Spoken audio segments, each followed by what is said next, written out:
Татар дәүләт яшь тамашачылар театрының күчмә тормышы дәвам итә. Бинасыз калган театр труппасы спектакльләрне төрле сәхнәләрдә куярга мәҗбүр Шимбай. Вә тамаша! Казан ятиме премьерасын алар Әкият Курчак театрында күрсәтте. Лилия Галимова спектакльне беренче булып күрде. Казан ятимен Кариев театры өчен Иркаил Зайдулла язган. Әсәрдә балалар йортында яшәүче Камил исемле малайның иреккә омтылуы, биюче буларак танылырга теләве сурәтләнә. Үзе генә түгел, бик биюче булып, үзенең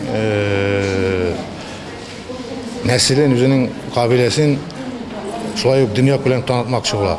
Әлбәттә, монда күпмедер күләмдә Рудольф Нуриевның прототип буларак файдаландым. Спектакльнең төп идеясы танылу түгел. Монда балаларның явызлыгы, җәмгыятьнең бузыклыгы чагыла. Ятимнәрнең дә кием салымы үзенчәлекле. Тыштан кара тукымага шәхси номер беркетелгән. Эшлеге төрле төстә. Бу юктан түгел, бу яшүсмерләрнең хыялы. Төп рольләрне башкаручы егетләр дә сәнгать университетының 2нче курс студентлары гына. Менә без анда кыйныбыз, ушабыз бу инде чын барлык балаларның шулай тормышы, урамда үскән балалар.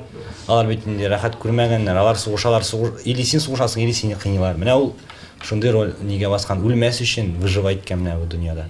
Үзләренең менә олы кешеләр, үзләренең балалары бәлки мондай очракларга эләккәннәре бар дип, һәм уйларлар менә балаларны мондай үзләрен генә ташлап калдырмаска, приютларга, детдомнарга ташлап калдырмаска, һәрбер баланың үз әти-әние булырга тиеш. Спектакльнең тагын бер үзенчәлекле ягы бию. Яшүсмерләр биеп җирдәге явызлыктан кача, иреккә омтыла. Әлеге идеяны җиткерер өчен театр режиссеры Алтайдан хореограф Флёра Янышевны чакырткан. Флёра Янышева ул бик үзенчәлекле этнофольклор биюләр куючы.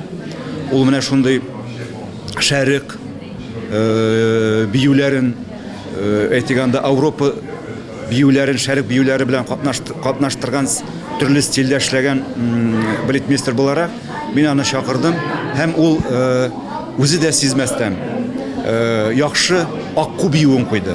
Премьера тулы зал җыймаса да тамашачыга ошады кебек. Залда яшүсмерләр белән бер рәттән олылар да күз яшен тыя алмый утырды. Күз яшьләре бәлки данлыклы яшь тамашачы театрының үз бинасы булмавына да чыккандыр. Кариев исемендәге яшь тамашачы театры бүген бинасыз дияргә мөмкин. Әйе, рәсми рәвештә аларга әлеге офицерлар йортын тапшырдылар. Әмма анда ремонт кирәк. Ремонт ясарга исә финанс юк. Әмма театр җитәкчелеге моңа борчылмый. Яңа бинаның репетиционный залына күчтек. Монда эшләү шул кадәр тиз барды. Чөнки бинаның үзенең диварлары, монда аерым энергетика, монда балалар, яшүсмерләр йөри менә монда. Шуңа күрә әлеге спектакль каршылыксыз бик тиз арада килеп чыкты. Спектакль премьерасы узды, әмма ремонтлау өчен финанс мәсьәләсе һәм җәмгыятьтәге явызлык, тигезсезлек проблемалары калды. Финанс ягы шешелмәсә куркыныч түгел. Әкият балалар үзәгендә дә бик рәхәт ди Ренат Аюпов. Күрәсең, яшьләр театрының яшьлек оптимизмыдыр бу. Лилия Галимова, Рөстәм Җләлиев, Казан телерадиокомпаниясе.